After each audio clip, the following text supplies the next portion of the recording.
नमः शिवाय। श्री महालक्ष्मी नमः। नमो भगवते वासुदेवाय। जय मां सरस्वती।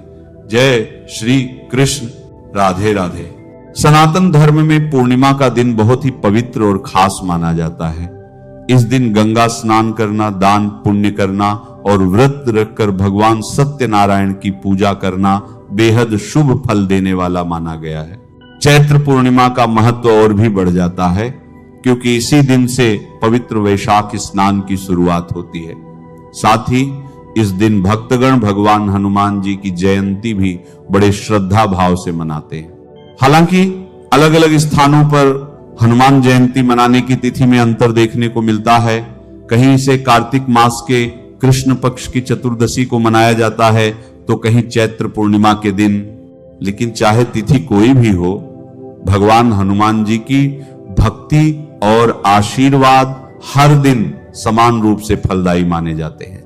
चैत्र मास की पूर्णिमा तिथि का आरंभ 1 अप्रैल 2026 दिन बुधवार सुबह 7:08 है और पूर्णिमा तिथि की समाप्ति 2 अप्रैल 2026 दिन गुरुवार सुबह 7:43 है।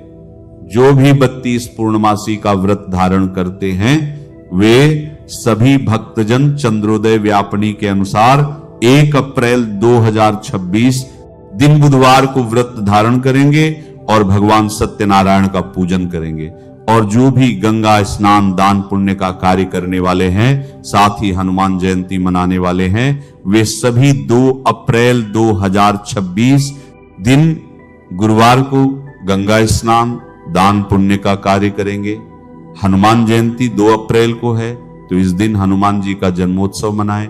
हनुमान जी का विशेष पूजन अर्चन करें तो बड़ा ही पुण्य फलदायी होगा। और 2 अप्रैल को ब्रह्म मुहूर्त का समय सुबह 4:16 से सुबह 4:54 तक होगा। सूर्योदय का समय सुबह 5:49। सूर्यास्त शाम 6:14 होगा।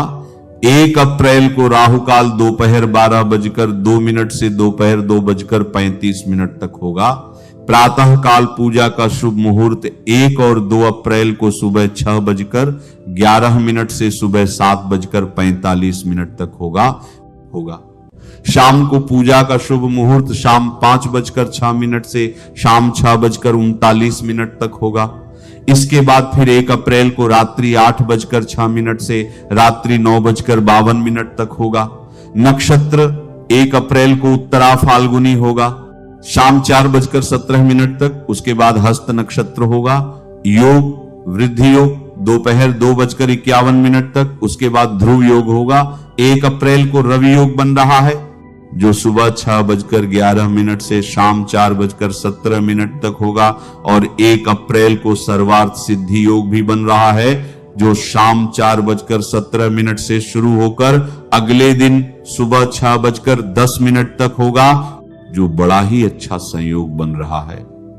1 अप्रैल को गोधूली मुहूर्त का समय शाम 6:38 से शाम 7:01 तक होगा। जो भी 32 पूर्णमासी का व्रत धारण करते हैं, उन्हें दिन भर उपवास रहते हुए भगवान शिव जी के साथ साथ चंडी माता की आराधना करनी चाहिए। इस दिन लक्ष्मी नारायण की पूजा करनी चाहिए, भगवान सत्यनारायण का पूजन करना चाहिए। और फिर शाम को चंद्रोदय होने पर चंद्र देवता को अर्घ्य प्रदान करने के बाद 32 पूर्णमासी का व्रत पूर्ण माना जाता है। चंद्रोदय का समय 1 अप्रैल को शाम 5:42 बजे। तो आइए सुनते हैं 32 पूर्णमासी व्रत की कथा। बहुत समय पहले की बात है। एक बार मैया यशोदा ने भगवान श्री कृष्ण से पूछा, हे कृष्ण, तुम सारे संसार के उत्पन्न करता, पोषक तथा संहार करता हो। आज कोई ऐसा व्रत मुझे बताओ जिसके करने से मृत्युलोक में स्त्रियों को विधवा होने का भय न रहे तथा यह व्रत सभी मनुष्यों की मनोकामनाएं पूर्ण करने वाला हो। तब भगवान श्री कृष्ण कहने लगे, हे माता, आपने बड़ा ही सुंदर प्रश्न किया है। मैं आपसे ऐसे ही व्रत को सविस्तार कहूंगा। सौभाग्य की प्राप्ति के लिए स्त्रियों को 32 पूर्णमासियों का व्रत करना चाहिए। इस व्रत के करने से स्त्रियों को सौभाग्य और संपत्ति मिलती है। यह व्रत अचल सौभाग्य को देने वाला तथा भगवान शिव के प्रति मनुष्य मात्र की भक्ति को बढ़ाने वाला है। यशोदा माता ने कहा, हे कृष्ण, सर्वप्रथम इस मृत्यु लोक में यह व्रत किसने किया था, इसके विषय में मुझे सविस्तार बताओ। भगवान श्री कृष्ण कहने लगे, इस भूमंडल पर एक अत्यंत प्रसिद्ध राजा चंद्रहास नाम से पालित, अनेक प्रकार के रत्नों से परिपूर्ण कातिका नाम की एक नगरी थी।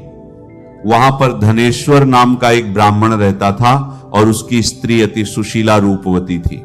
दोनों ही उस नगरी में बड़े प्रेम से रहते थे। घर में धन धान्य आदि किसी वस्तु की कोई कमी नहीं थी, लेकिन उन्हें एक बड़ा दुख था, उनकी कोई संतान नहीं थी। इस दुख से वे अत्यंत दुखी रहते थे। एक समय एक बड़ा तपस्वी योगी उस नगरी में आया। वह योगी उस ब्राह्मण के घर को छोड़कर अन्य सब घरों से भिक्षा लाकर भोजन किया करता था। वह रूपवती से भिक्षा नहीं लेता था। एक दिन उस योगी ने रूपवती से भिक्षा न लेकर किसी अन्य घर से भिक्षा ली और गंगा किनारे जाकर प्रेम पूर्वक खाने लगा। धनेश्वर ने योगी का यह सब कार्य किसी प्रकार देख लिया। अपनी भिक्षा के अनादर से दुखी होकर धनेश्वर योगी से बोला, हे महात्मन, आप सब घरों से भिक्षा लेते हैं, परंतु मेरे घर की भिक्षा कभी नहीं लेते, इसका क्या कारण है?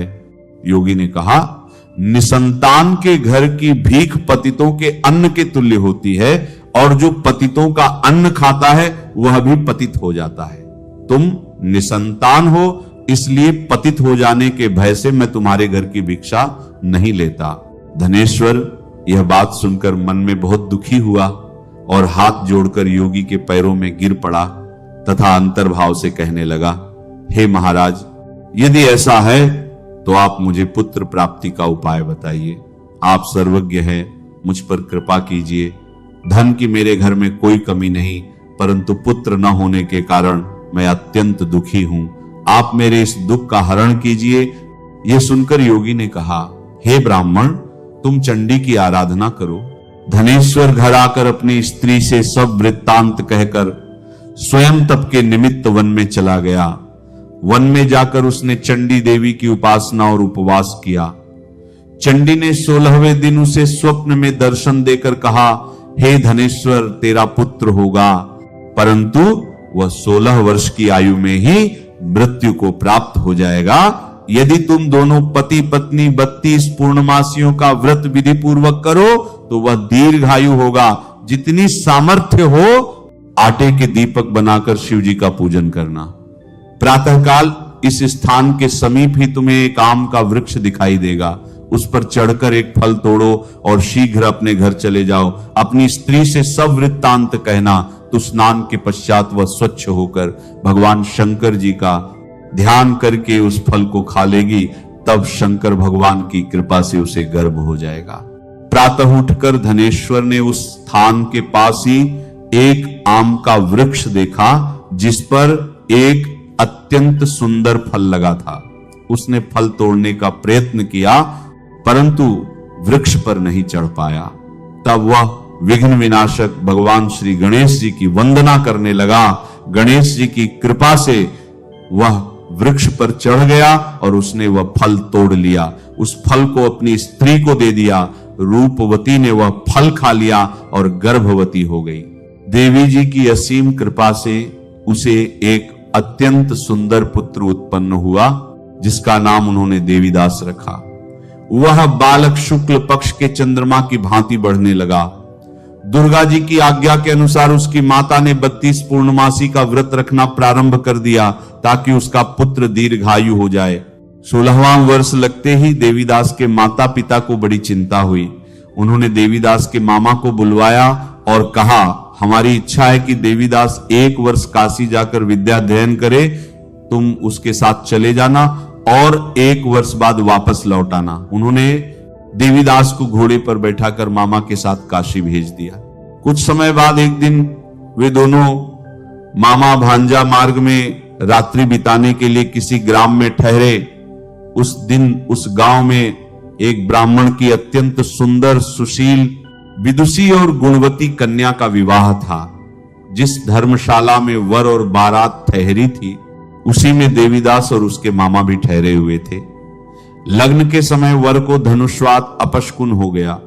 तब वर के पिता ने सोचा, देवीदास मेरे पुत्र जैसा ही सुंदर है, मैं इसके साथ ही लग्न करा दूं। वह देवीदास के मामा से बोला, तुम थोड़ी देर के लिए अपने भांजे को हमें दे दो। मामा ने कहा, जो कुछ मधुपर्क आदि कन्यादान के समय वर को मिले वह सब हमें दे दिया जाए, तो मेरा भांजा दूल्हा बन जाएगा। वर के पिता ने यह बात स्वीकार कर ली। देवीदास वर बन गया और विवाह विधि पूर्वक संपन्न हो गया। रात्रि में देवीदास सोचने लगा, न जाने यह कैसी स्त्री है। वह उदास होकर गर्म निश्वास लेने लगा। वधू ने पूछा, आप इतने उदास क्यों हैं? तब उसने सारी बातें बता दी। कन्या ने कहा, देव, ब्राह्मण और अग्नि के सामने मैंने आपको ही अपना पति बनाया है, इसलिए आप ही मेरे पति हैं। देवीदास ने कहा, मेरी आयु बहुत कम है, परंतु वह दृढ़ विचार वाली थी, जो आपकी गति वही मेरी गति। देवीदास ने अपनी पत्नी को 3 नगों जड़ित 1 अंगूठी और 1 रुमाल देकर कहा, हे प्रिय, यह ले लो। मेरे जीवित या मृत होने का संकेत यह रहेगा। एक पुष्प वाटिका बनाकर उसमें 1 नवमल्लिका लगा देना। जिस दिन मेरा प्राणांत होगा, यह फूल सूख जाएगा और जब हरा हो जाए तो समझ लेना कि मैं जीवित हूं। यह समझाकर वह चला गया। प्रातः काल जब वर और बाराती मंडप में आए तो कन्या ने अपने पिता से कहा, यह मेरा पति नहीं है। मेरा पति वही है जिसके साथ रात्रि में मेरा पाणी ग्रहण हुआ। यदि यह वही है तो बताए कि मैंने इसको क्या दिया था और रात में क्या गुप्त बातें कही थी। वह कुछ नहीं बता सका और लज्जित होकर सारी बारात वहां से लौट गई। देवीदास काशी विद्याध्ययन के लिए चला गया। कुछ समय बाद काल के प्रभाव से एक सर्प उसे डसने आया, परंतु 32 पूर्णमासी व्रत के प्रभाव से वह उसे नहीं डस सका। स्वयं काल आया, परंतु भगवान शंकर और पार्वती जी की कृपा से देवीदास को प्राणदान मिल गया। उधर उसकी पत्नी ने देखा कि पुष्प वाटिका सूख गई थी, फिर हरी भरी हो गई। वह समझ गई कि उसके पति जीवित हैं। जब 16वां वर्ष बीत गया तो देवीदास अपने मामा के साथ लौटा। उसके ससुराल वाले उसे ढूंढ ही रहे थे कि वह स्वयं पहुंचा। सबने आनंद मनाया।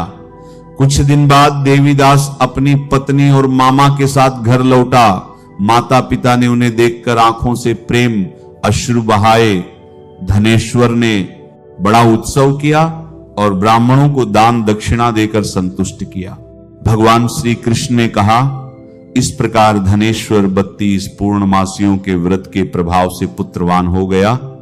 जो स्त्रियां यह व्रत करती हैं, वे जन्म जन्मांतर में वैधव्य का दुख नहीं भोगती और सदैव सौभाग्यवती रहती हैं। यह व्रत पुत्र पौत्र देने वाला तथा सभी मनोकामनाएं पूर्ण करने वाला है। नमः शिवाय। श्री महालक्ष्मी नमः। नमो भगवते वासुदेवाय। जय मां सरस्वती।